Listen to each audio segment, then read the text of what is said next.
जय श्री कृष्णा मित्रों। सो दीपांकुर भारद्वाज, जैसा कि मैंने सब्सक्राइबर 5000 कंप्लीट होने के बाद प्रॉमिस किया था कि मैं Q&A वीडियो निकालूंगा। So here we are and मैं अभी YouTube से आपके क्वेश्चंस पढ़ता हूं जो आपने मुझे भेजे हैं, तो कोशिश करूंगा कि आपको आंसर प्रोवाइड करा पाऊं। तो पहले हमारे रजनीश कुमार भाई हैं। जय श्री कृष्णा रजनीश भाई।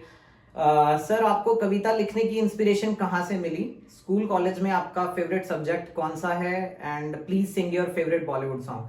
सो टू बी वेरी ऑनेस्ट, मेरी आवाज़ अच्छी नहीं है, मैं बेसुरा ही गाता हूँ, तो बट आई ट्राई। एंड कविता लिखने की इंस्पिरेशन, बचपन में मैंने एक फिल्म देखी थी हरिदर्शन, तो मुझे नारायण के साथ वहां से काफी जुड़ाव महसूस हुआ और मैं क्रिकेट का बड़ा शौकीन था। तो जब इंडिया मैच हारने लगती थी मैं भी स्टार्ट कर देता था जय श्री हरि का जाप, क्योंकि बच्चों का दिल ऐसा ही होता है, वो थोड़े लालच में ही रहते हैं। तो मैं वहां से, मेरे को नारायण के साथ बड़ा जुड़ाव महसूस हुआ और उसके बाद मैंने एपिक्स पढ़ने स्टार्ट करे। मैंने जब टीवी में देखा कि ये ऐसे है, तो मैंने डिस्क्लेमर्स पढ़े कि इसमें लिखा होता था कि ये एक्यूरेट नहीं है, बट इसको एंटरटेनमेंट पर्पस के लिए चेंज किया। तो मैंने एपिक्स पढ़े, तो वहां से मेरे को फिर एक अभिमुंडे जी की पोयम आई थी, कण कण में कर्ण है, तो मैं अपने फ्रेंड्स के साथ थोड़ा अर्जुन की साइड लेता था। तो उन्होंने बोला कि अगर अर्जुन इतना ही अच्छा होता तो उसके ऊपर कोई पोयम जरूर लिखता। तो मैंने कहा कि ठीक है, किसी ने नहीं लिखी, मैं ही लिख देता हूँ। सो फिर उस पोयम को आपने इतना प्यार मिला, तो फिर उस वहां से जो है स्टार्ट हुआ ये पोयम लिखने का सिलसिला। एंड स्कूल कॉलेज में मेरी favourite subject, okay, so school में मैं अच्छा स्टूडेंट था, मतलब थोड़ा नॉटी था बट हाँ अच्छा था। तो मेरा फेवरेट सब्जेक्ट होता था साइंस। तो आई लव साइंस। आज भी मैं क्वांटम फिजिक्स में बहुत ज़्यादा इंटरेस्ट लेता हूँ और काफ़ी ज़्यादा इसी से, जैसे कॉस्मोस, स्पेस थ्योरी, मेरे को इन सब चीज़ों में काफ़ी इंटरेस्ट है, तो आज भी है। And please sing your favourite Bollywood song. तो थोड़ा बहुत गा देता हूँ जो है, मुझे एक अच्छा लगता है। धुंधला जाए जो मंजिले, एक पल को तू नजर झुका, झुक जाए सर जहां वहीं मिलता है रब का रास्ता। हो तेरी किस्मत तू बदल दे, रख हिम्मत बस चल दे, तेरे साथी मेरे कदमों के हैं निशान। तू न जाने आस पास है खुदा। What is your age, passion and what is your percentage in 10th 12th class?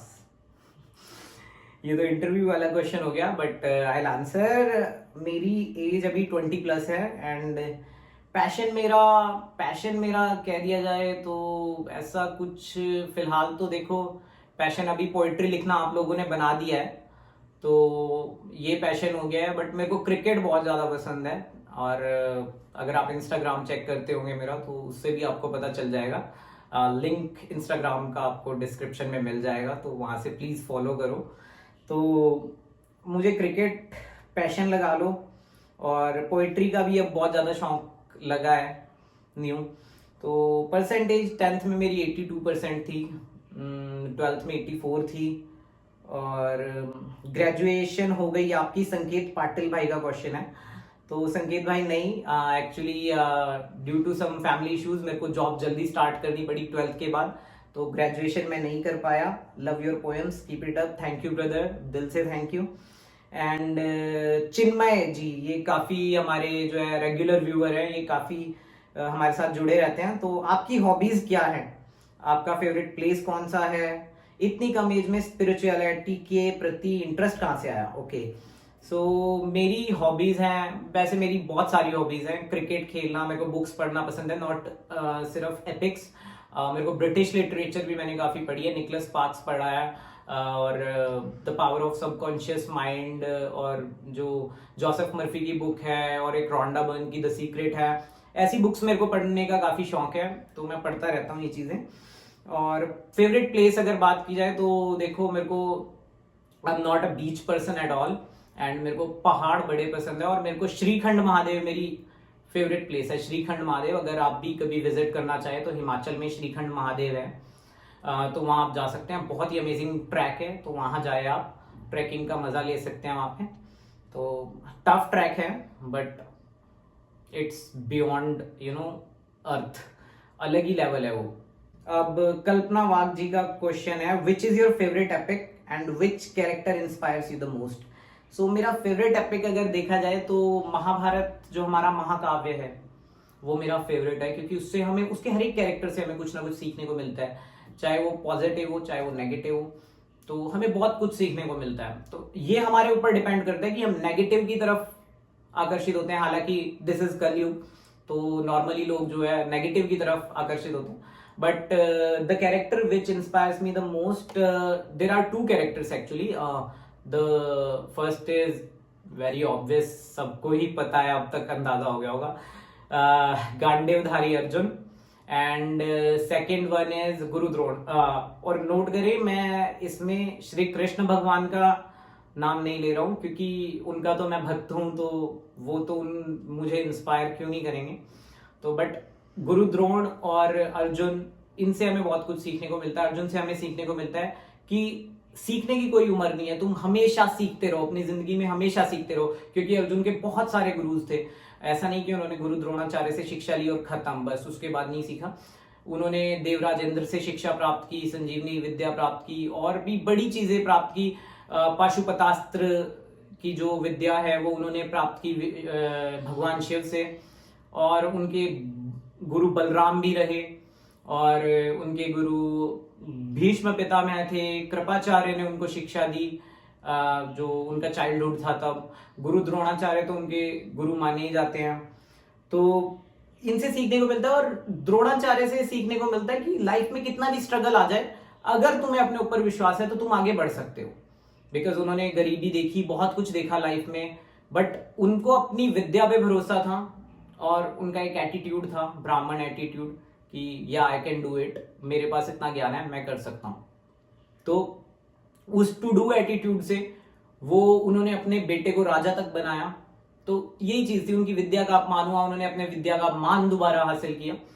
तो ये दो कैरेक्टर मुझे काफी ज्यादा इंस्पायर करते हैं। और तेजस जी का हमारे जो है क्वेश्चन आया है, भाई इंटरनेट पे बहुत ज्यादा वर्जन्स हैं महाभारत के, उनमें से कौन सा सबसे सही है। वैसे आपकी पोएम्स बहुत अच्छी हैं, थैंक यू वेरी मच तेजस भाई।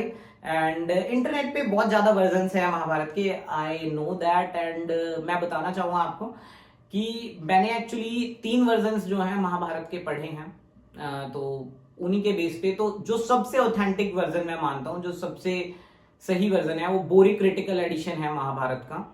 सेकंड नंबर पे केएमजी जो है, केएमजी महाभारत है। और गीता प्रेस में काफी चेंजेस किए गए हैं, बट गीता प्रेस अगर क्योंकि इजी लैंग्वेज में है वो, तो आप गीता प्रेस से स्टार्ट कर सकते हो। उसमें भी मतलब कुछ, अगर उसमें भी देखा जाए तो 80% सही है, 20% थोड़ा बहुत है जो कि थोड़ा व्यूवर्स पॉइंट ऑफ व्यू से उसमें थोड़ा सा मिलावट की गई है। बाकी बोरी क्रिटिकल एडिशन अगर आप चाहें, तो अगर आप चाहो तो मैं लिंक डिस्क्रिप्शन में मेंशन भी कर दूंगा उसका, तो आप ई बुक पढ़ सकते हैं, वो पीडीएफ फाइल मैं मेंशन कर दूंगा, तो वहां से आप चेक कर सकते हैं। तो बोरी क्रिटिकल एडिशन अगर मैं किसी को सजेस्ट करूं तो वो पढ़ें, बिकॉज वो एक्यूरेट है काफी, मतलब मैं कहूंगा 99% एक्यूरेट मैं उसको मानता हूँ। आपको महाभारत एंड धर्म ग्रंथों में कैसे रुचि आई, ये खुशी रंजन जी का जो है क्वेश्चन है। आपने इन्हें कैसे पढ़ा, क्योंकि आजकल जो धर्म ग्रंथ पब्लिश होते हैं उनमें बहुत सी मिलावट होती है। ठीक है, तो ये जो धर्म ग्रंथों में मिलावट शुरू हुई है ये 1950 के बाद से हुई है। इसके ऊपर मैं एक सेपरेट वीडियो बनाऊंगा कि ऐसा क्यों हुआ। और जो है, मुझे मेरे दादाजी, जो कि उनका नाम था पंडित जयप्रकाश शास्त्री, तो उनसे जो है मेरे को नॉलेज मिली, स्टार्ट हुई। मेरी मम्मा मेरे बचपन के गुरु, जिन्होंने मेरे को काफी ज्यादा इसके बारे में सिखाया, और मेरी रुचि वहीं से पड़ी, चाहे वो हमारे देश के प्रति भक्ति है या भगवान के प्रति भक्ति है। पर इसमें एक किक स्टार्ट था, एक फिल्म आई थी 1972 में, हरिदर्शन। तो वो फिल्म मैंने देखी थी जब मैं 4 या 5 साल का था। उसने मेरे जो एक बच्चे का जो कोमल हृदय होता है उस पर काफी इम्पैक्ट डाला। तो तब से मुझे जो है एपिक्स में रुचि हुई, तो वहां से ये मैंने स्टार्ट की। तो आप भी वो मूवी जरूर देखें, हरिदर्शन, भक्त प्रहलाद की स्टोरी है, भक्ति की शक्ति आपको वहां से पता चलेगी। सनातनी नैरेटिव्स हमारे भाई हैं, उन्होंने लिखा है आपने कितने एपिक्स पढ़े हैं, आपको पोयम लिखने का आइडिया कहाँ से आया? हमें पता है आप जरूर प्रश्न लेंगे। बिल्कुल भाई, आपने इतने प्यार से बोला है तो हम जरूर लेंगे। जिनका नहीं क्वेश्चन मैं ले पाया, क्योंकि बहुत ज्यादा क्वेश्चंस आए हैं, तो सबके देने पॉसिबल नहीं है आंसर, तो मैं नेक्स्ट वीडियो में, नेक्स्ट Q&A वीडियो में वो कवर कर दूंगा। तो आपने कितने एपिक्स पढ़े हैं? तो मैंने भाई रामायण और महाभारत तो पढ़े ही हैं। उसके अलावा अगर पुराण में आ जाएं तो मैंने विष्णु पुराण पढ़ा है, मैंने शिव पुराण पढ़ा है, और भी मैंने काफ़ी जो धर्म ग्रंथ हैं, भागवत गीता मैंने पढ़ी है, तो ये सब मैंने पढ़ा है। और इसके अलावा भी काफ़ी बुक्स जो है मैंने धर्म से रिलेटेड पढ़ी हैं, तो उसी से जो सीखा है मैं वो आपको कोशिश करता हूँ कि आपके तक मैसेज कन्वे कर पाऊँ। और आपको पोएम लिखने का आइडिया कहाँ से आया? जैसा कि मैंने बताया, अभी मुंडे जी ने पोएम लिखी थी और मेरे फ्रेंड्स मुझे टारगेट करके, क्योंकि मैं अर्जुन का मतलब काफी ज्यादा, जिसे कह सकते हैं, अगर मैं श्री कृष्ण भगवान के बाद किसी को मानता हूं तो वो श्री नर अवतार अर्जुन है। तो मेरे को प्रॉब्लम होती थी कि नहीं यार, ऐसे तुम कृष्ण भगवान पे उंगली उठाते हो और अर्जुन पर उंगली उठाते हो, तो ये मेरे को पसंद नहीं आता था। तो मेरे को वहीं से आइडिया आया कि अगर मुझे इन चीजों के बारे में बेटर नॉलेज है तो शायद मुझे लोगों को भी बताना चाहिए जिनको गुमराह किया गया है। तो इसलिए मैंने बस पोएम लिखनी स्टार्ट की। ये आशुतोष जी का क्वेश्चन है, आप छत्रपति शिवाजी महाराज पे एक कविता लिखोगे क्या? मुझे आपकी कविता, आपके शब्द और आपकी आवाज बहुत पसंद है। थैंक यू, दिल से थैंक यू आशुतोष भाई। और ये मेरे लिए एक गौरव की बात है कि आपने मुझे इस काबिल समझा कि मैं छत्रपति शिवाजी महाराज पे एक कविता लिख सकूं। और इन फ्यूचर मैं जरूर लिखूंगा। एक बार महाभारत के जो है सभी पात्र मैं कवर कर दूं, फिर उसके बाद मैं महाराणा प्रताप सिंह और हमारे छत्रपति शिवाजी महाराज, इन सब पर पोयम जरूर लिखूंगा। Cool dude, are you writer of poem और बोथ सिंगर और राइटर? नहीं भाई, मैं जो पोयम बोलता हूँ वो भी मैं ही बोलता हूँ। हालांकि थोड़ी आवाज चेंज हो जाती है जब मैं पोयम पढ़ता हूँ, तो थोड़ी अलग आवाज होती है और वैसे मेरी थोड़ी अलग रहती है। तो have you read whole Mahabharata? Yeah, I have read whole Mahabharata. Actually, I read 3 versions of Mahabharata and then मैं conclusion निकालता हूँ उसका, उसके बाद जो है वो करता हूँ। एंड ये जो क्वेश्चंस हैं मुझे आए हैं, राधा कृष्ण चैनल से आए हैं और भी कई चैनल से आए हैं कि what is your favourite colour? So देखो, हम कृष्ण भक्त हैं, तो सोहत ओढ़े पीत पट श्याम सलोने गात, जो नीलमणि सैल पर आतपू पड़े प्रभात।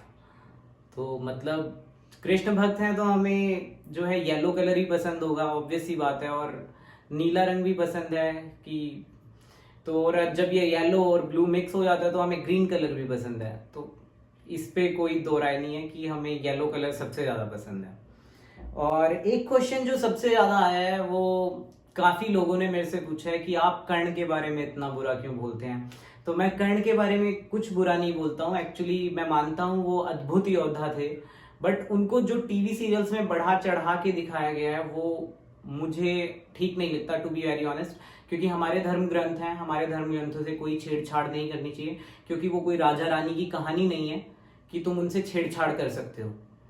ठीक है, जो लिखा है, जो एक्चुअल हिस्ट्री है हमारी, अब हमारी हिस्ट्री को ब्रिटिशर्स ने आके मैथोलॉजी का नाम दे दिया, उसे मिथ बता दिया, और अब हम उसको उसी हिसाब से चेंज कर रहे हैं जैसे किसी राजा रानी की कहानी हो। तो दिस इज नॉट गुड।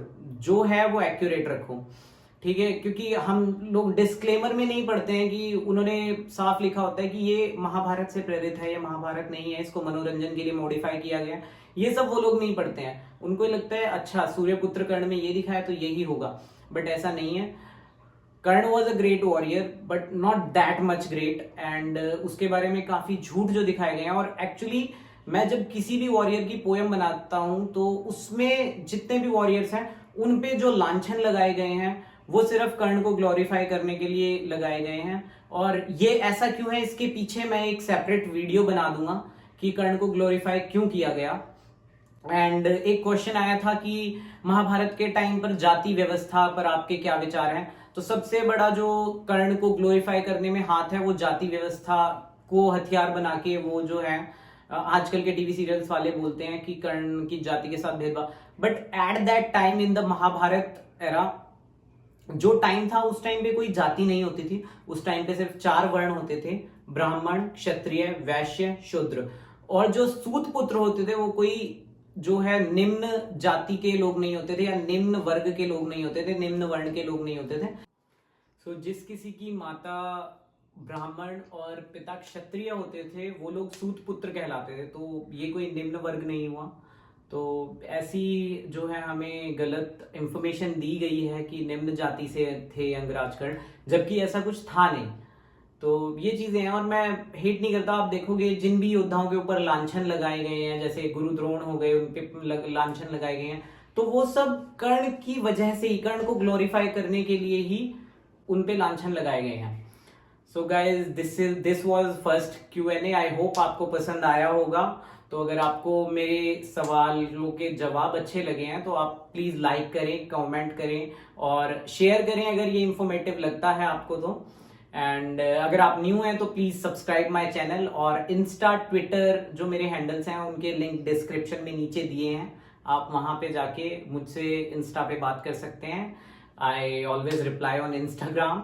सो कोई क्वेश्चन है जो मेरे से छूट गया हो वो मैं नेक्स्ट Q&A वीडियो में कवर कर दूंगा, और बाकी मैं अपनी पोएट्रीज में भी काफी क्वेश्चंस क्लियर कर ही देता हूँ, तो वहां पे भी आप चेक कर सकते हैं।